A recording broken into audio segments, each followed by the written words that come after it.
Ketika Anda ditilang karena PKB-nya tidak bayar, Anda tunjukkan video ini supaya dipahami oleh polisi lalu lintas di seluruh negara Republik Indonesia.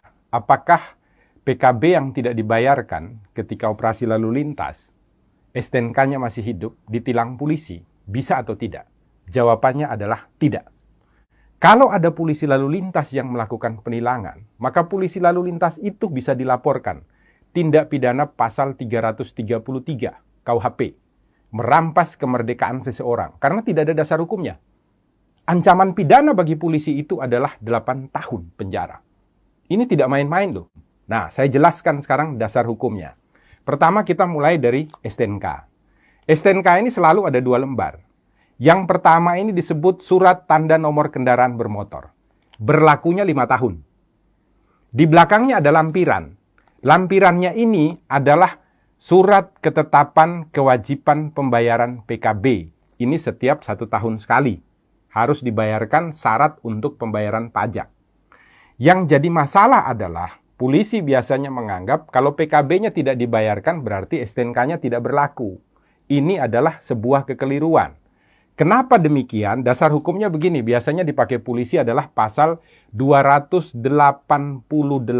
ayat 1 untuk melakukan penilangan ketika PKB-nya belum dibayarkan.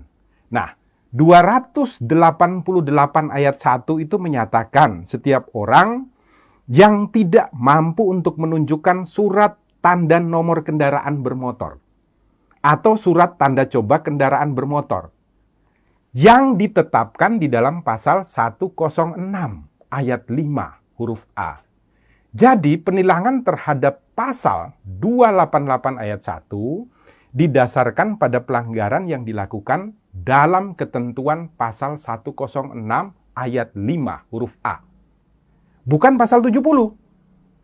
Di mana di sana dikatakan dengan tegas dan jelas kalau Anda tidak memiliki STNK, Anda tidak memiliki surat tanda coba kendaraan bermotor, maka ketika motor atau kendaraan yang Anda pakai jalan di jalanan raya ditangkap oleh polisi, bisa dilakukan penilangan dengan pasal 288 ayat 1. Nah, sekarang kebanyakan polisi lalu lintas mengatakan ada ketentuannya. Di mana? Di dalam pasal 70 ayat 2. Saya bacakan ya, pasal 70 supaya semuanya tidak bingung.